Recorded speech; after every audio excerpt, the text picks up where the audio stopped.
Hello everyone, this is the boy Aditya Gahle from Veena classes. एक second में check कर लेता हूँ मेरा माइक काम कर रहा है कि नहीं। Hello everyone, this is the boy Aditya Gahle from Veena classes. तो आज हम डिस्कस करने वाले हैं what is the right and effective way to read NCERT. ये वीडियो सबके लिए इंपॉर्टेंट होने वाला है। कोई भी स्टूडेंट अगर वो 9th का हो, 10th का हो, 11th का हो या 12th का हो, सभी एनसीईआरटी पढ़ते हैं। तो ये सबके लिए इंपॉर्टेंट वीडियो होने वाला है कि सही स्ट्रेटेजी क्या होगी, सही वे क्या होगा एनसीईआरटी को पूरा रीड करने के लिए। तो बिना किसी देरी के चलिए शुरू करते हैं।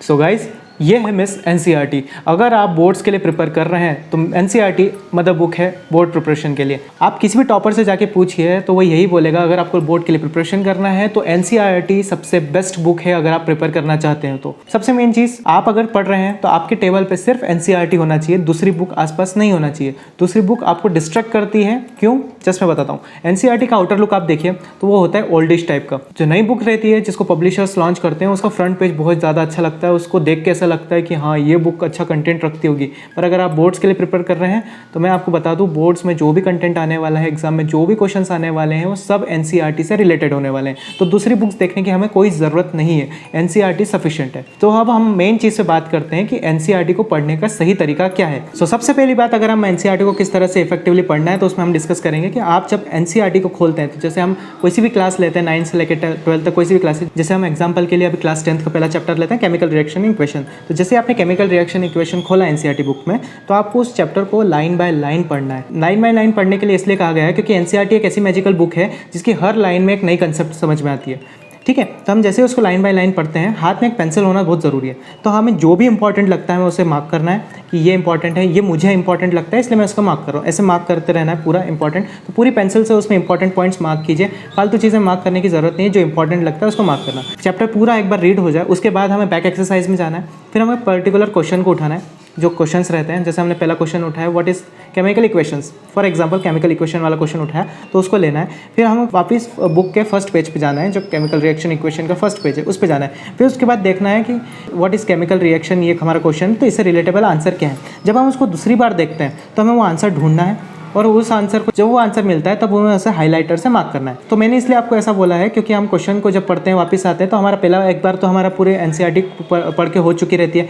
जब हम क्वेश्चन के लिए आंसर ढूंढने के लिए फर्स्ट पेज पे आते हैं तो हमारी वापस से एक तरीके से पूरी एनसीईआरटी वापस कवर होती है। इस तरीके से हमारी 2 बार एनसीईआरटी कवर पूरी होती है। तो ये एक बहुत इफेक्टिव वे है अगर हम पढ़ना चाहते हैं। तो पहली बार हमने क्लियर कर लिया कि कंसेप्ट इस चैप्टर में क्या दे रखा है, इंपॉर्टेंट पॉइंट्स हमने मार्क कर लिया। दूसरी बात, हमने क्वेश्चन आंसर से रिलेटेबल उस चीज़ में मार्क करा, हाईलाइटर से मार्क कर लिया। हाईलाइटर से मार्क करने का एक पॉजिटिव वे ये रहता है कि जब भी हम एनसीईआरटी खोलते हैं तो हमें इंपॉर्टेंट चीज़ें सामने आ जाती है कि हमें बस इतना पढ़ना है, ज़्यादा फालतू की चीज़ों पर ध्यान नहीं देना है। तो इस चीज़ से हमें ये क्लियर हो जाता है कि ये चैप्टर में कितना सब कुछ है, क्या है, कैसा है। तो ये हमारा 2 बार रिविजन हो जाता है। तो हम एनसीईआरटी को 2 बार पढ़ लेते हैं, ये हमारे लिए बहुत हेल्पफुल हो जाता है। यही बात अगर एनसीईआरटी की रीडिंग की है तो हम जब उसको पढ़ते हैं, हमने एक बार जो आपको फर्स्ट पॉइंट बताया वो बहुत इंपॉर्टेंट भी था। उसके बाद हम क्या कर सकते हैं कि वापस एक बार रिवीजन लेते हैं उस चीज़ का, हम वापस उस चैप्टर को पढ़ते हैं। उसके बाद जब आप उसे पढ़ रहे हैं तो आप आपके पर्टिकुलर नोट्स बनाइए। आप नोट्स बनाते हैं, उससे चीज़ ये रहती है कि आप जो एनसीईआरटी का 5 से 7 पेज का जो चैप्टर है उसको आप 1 से 2 पेज में कन्वर्ट करने की कोशिश कीजिए। उसमें क्या होगा कि आपको पूरी एनसीईआरटी एग्जाम टाइम पे पूरे पढ़ने की ज़रूरत नहीं है। आप वो जो नोट्स आपने जो क्रिएट करें हैं वो नोट्स आप देख सकते हैं इजीली। वो एनसीईआरटी से बने हुए नोट्स है तो आपको इजीली सब कुछ समझ में आ जाएगा। तो ये बहुत इंपॉर्टेंट पॉइंट है कि आप हाथों हाथ जब आप एनसीईआरटी पढ़ते हैं तो हाथों हाथ उसके नोट्स भी बनाते रहे। नोट्स ऐसे नहीं कि पूरी एनसीईआरटी ऊपर से नीचे तक उतार के रख दी, हाँ वो तो बुक में भी लिखा है। फिर हमारे नोट्स किस काम के?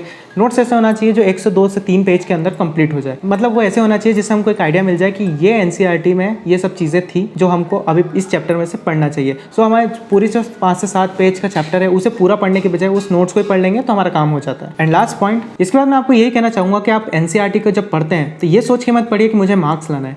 इस चीज़ को हटा दीजिए दिमाग में से। जब भी हम एनसीईआरटी को पढ़ते हैं तो हमारे दिमाग में एक ही चीज़ आना चाहिए कि हमें इस एनसीईआरटी को इसलिए पढ़ना है ताकि हमें कुछ नया सीखने को मिले। अगर हम इस चीज़ को अप्रोच में लेंगे कि हमें कुछ सीखने को मिल रहा है एनसीईआरटी के, तो बहुत अच्छे से दिमाग में हमारे आ जाएगा, उसमें हमको प्रॉब्लम नहीं आएगी। सो हम अगर सीखने की अप्रोच रखेंगे तो जो भी चीज़ हम पढ़ेंगे वो हमारे दिमाग में सेट हो जाएगा। सो एग्जाम में अगर कुछ क्वेश्चन उस चैप्टर से घुमा फिरा के भी पूछा सो हमारे दिमाग में वो चीज़ क्लियर है क्योंकि हमने उसे सीखने की अप्रोच से करा था। सीखने की अप्रोच, हम अगर कोई रट्टा मारते हैं तो डेफिनेटली रट्टा हमारे दिमाग से 1 या 2 दिन के अंदर गायब भी हो जाता है। मैक्सिमम 5-6 दिन भी रहता है, पर गायब तो होता ही है। रट्टा मारी हुई चीज़ कभी हमारे दिमाग में नहीं होती है। तो अगर हम मन लगा के उसे सीखने के अप्रोच से करेंगे तो हमें एक इंटरेस्ट भी जनरेट होगा, चीज़ें अच्छे से समझ में आएगी। अगर आप एनसीईआरटी को इस वे में पढ़ते हैं तो आप अश्योर हो जाइए कि आपका 1 मार्क्स भी इधर से उधर नहीं होने वाला है। So guys, effective and correct way of NCERT को समझने के लिए हमने ये जो भी पॉइंट डिस्कस करे हैं, ये जेन्युइन पॉइंट्स हैं, हम अप्लाई करते हैं हमारी क्लासेस में। इसके बाद और भी पॉइंट्स हो सकते हैं जो दूसरों ने बताए होंगे, पर मुझे लगता है कि ये जो पॉइंट्स मैंने आपको बताया ये सफिशिएंट, मोर देन सफिशिएंट है। तो इसके अलावा हमको दूसरी जगह ध्यान देने की ज़रूरत है नहीं। अगर आपको वीडियो पसंद आई है तो लाइक कीजिए हमारे वीडियो को, और हो सके तो शेयर कीजिए अपने दोस्तों के साथ ताकि ये वीडियो उन तक भी पहुँच सकें। चैनल पर सब्सक्रिप्शन रेट कम है थोड़ा सा, सो मैं चाहता हूँ आप अगर नए हैं चैनल पर तो ज़रूर सब्सक्राइब कीजिए हमारे चैनल को। सो मिलते हैं नेक्स्ट वीडियो में। Till then stay safe and stay blessed.